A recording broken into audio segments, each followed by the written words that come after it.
The morning sun filtered through the half-open curtains, falling softly across the kitchen table where Emma sat, her hands wrapped around a cup of untouched coffee. Across from her, Daniel scrolled through his phone, pretending to read the news. The silence between them wasn't new. It had grown roots, stretching from the corners of their home to the space between their hearts. Once, mornings were full of laughter and kisses before work. Now, they were full of unspoken words and sighs that never reached the other's ears. Emma glanced at him, searching for something. Maybe warmth. Maybe the man she married 5 years ago. But Daniel's eyes never left the screen. "Do you want breakfast?" she finally asked.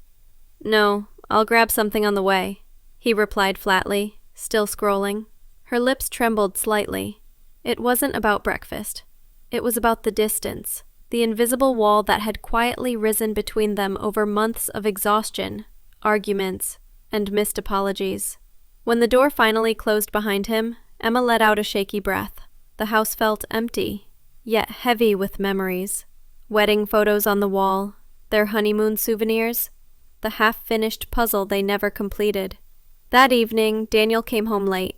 Emma had fallen asleep on the couch waiting for him, her phone still open to a draft message. "We need to talk, Danny. I miss us." He saw it but didn't open it.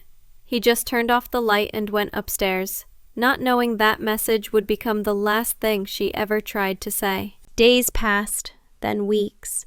The space between Emma and Daniel no longer felt like silence. It felt like absence. They still shared the same roof, but not the same life. Every night Emma tried to reach him, through soft glances, gentle touches, quiet dinners waiting on the table. But Daniel's mind was always elsewhere. Work, stress, the excuses he told himself to avoid facing the truth. He didn't know how to fix what had broken. One night, as rain tapped against the window, Emma finally spoke. "Daniel, do you still love me?" He froze, the question slicing through the air. His throat went dry. "Why would you even ask that?" "Because I can't feel it anymore," she whispered. Her eyes were full of unshed tears. "You used to look at me like I was your world. Now, you look through me." Daniel exhaled, rubbing his face. "Emma, I'm just tired. Work's been insane." "No, Daniel," she interrupted softly. "We've been tired for a long time. Just not of the same things." Her voice cracked as she added, "I miss us. I miss you." For a brief second, Daniel saw it. The woman who had once been his best friend, his anchor, his home.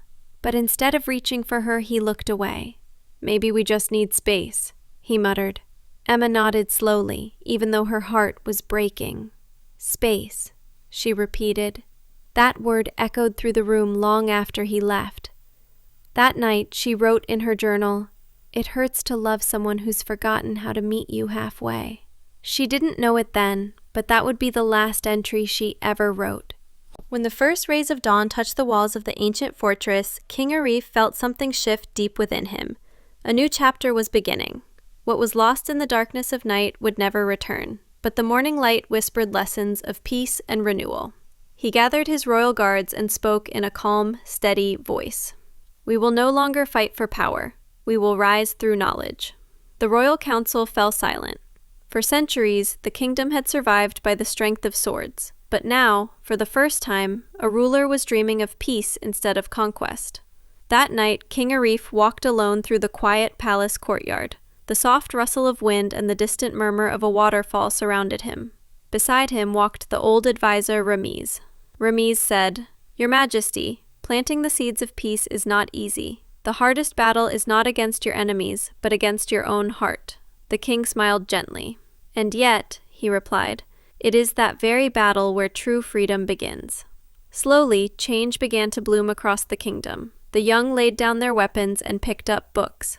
Women returned to weaving and art. The ruins of war began to transform into cities of knowledge and creativity. One day, a traveling poet arrived and said, "In your land I hear the songs of joy, but not the echoes of war."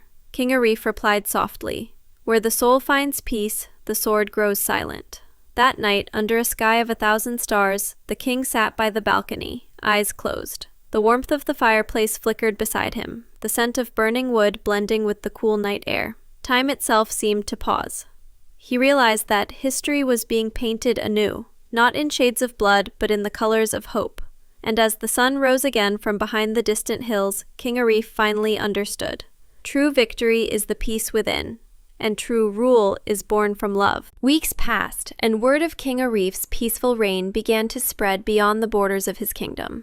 Traders, scholars, and travelers spoke of a ruler who had turned away from war, a king who sought wisdom instead of wealth. One cold evening, as rain softly tapped against the palace windows, a messenger arrived. He carried a letter sealed with the mark of a distant empire, the kingdom of Venera. The letter read, "To the king who silenced his swords, we seek to understand your peace. Send word or send yourself." King Arif read the letter several times. The invitation stirred something within him, not pride, but purpose. He gathered his council and announced, "Tomorrow, I leave for Venera. Peace should not be kept behind walls. It must be shared, even if the world refuses to listen." The journey was long. Through forests, rivers, and endless deserts, Arif and his small caravan traveled under the moon's silver light. At night, they slept beneath the stars, and Arif often wrote letters to himself, reflections on love, loss, and forgiveness. He never sent them, but he knew the words would someday find their way to someone's heart. When they finally reached the grand city of Venera, its golden towers reflected the setting sun. The streets were alive with music and trade, yet beneath the beauty, Arif sensed tension. People were tired of endless wars. In the royal hall, Queen Selene of Venera greeted him. She was wise, cautious, and curious. "Why would a king abandon his power?" she asked. Arif smiled. "Because power without peace is a crown of thorns." The hall fell silent. Later that night, Queen Selene stood by the balcony, watching the rain. She whispered, "Perhaps peace is not a dream. Perhaps it is a choice." And for the first time, two rulers from different worlds shared the same vision. A world not ruled by fear, but by the quiet strength of understanding. The following days in Venera were filled with discussions of treaties and alliances. King Arif and Queen Selene met from dawn until dusk, drafting plans to unite their kingdoms through trade, education, and diplomacy. For the first time in decades, the idea of peace seemed within reach. But peace, as history often proves, has enemies too. Behind the golden curtains of the Veneran court, whispers began to spread. Some ministers feared that Arif's influence would weaken their authority. Generals spoke of betrayal, claiming the king of Solera sought to soften them for conquest. One night, a councilman named Lord Darwin said quietly, "A king who kills no one is a danger to those who live by power."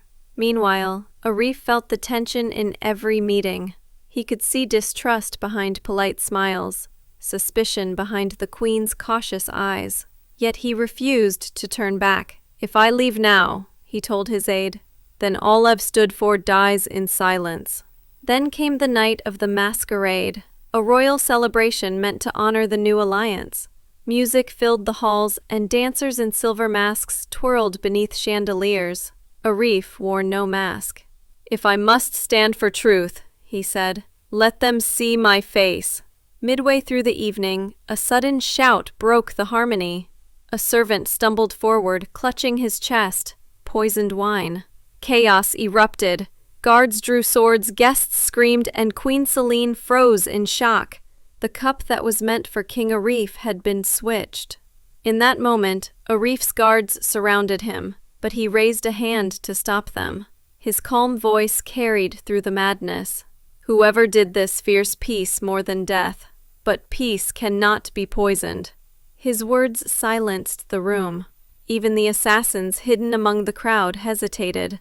Later that night, as rain lashed the windows once again, Queen Selene stood beside Arif. Her eyes were heavy with guilt.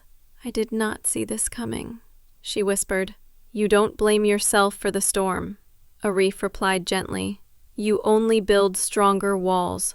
And outside, thunder rolled, a warning that peace, though noble, would demand sacrifice. Dawn broke over Venera with an uneasy calm. The city, once filled with songs of celebration, now echoed only with silence and suspicion. King Arif stood by the palace balcony, watching the crimson sunrise bleed across the sky. It reminded him of battlefields long past, of blood spilled for pride. But this time, he swore there would be no war. That morning, the Queen's guards dragged in the man who had poisoned the cup. To everyone's shock, it wasn't a foreign spy or a rival noble. It was one of Arif's own former generals, a man who had served beside him for years. The general's eyes burned with rage and regret. "You turned us into beggars," he spat.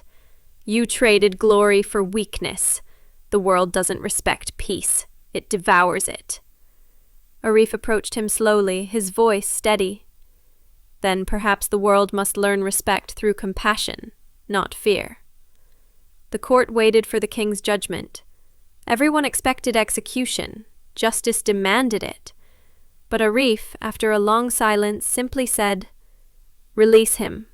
Let his hatred die in freedom, not in chains." The hall gasped. Even Queen Selene stared at him in disbelief. "You would spare a man who tried to kill you?" she asked. "Yes," Arif said softly. "Because vengeance keeps the wound open. Mercy lets it heal." Later that night, as the torches flickered low, Queen Selene found Arif alone in the courtyard, staring at the stars. "You've changed me," she whispered. "You made me believe peace could live among us." Arif smiled faintly. "Then peace has already won." Months later, the treaty between Solara and Venera was signed. For the first time in generations, two kingdoms laid down their weapons, not out of fear, but faith. Years passed, and legends began to grow. They spoke of a king who forgave his enemies, and a queen who learned to love the silence after war.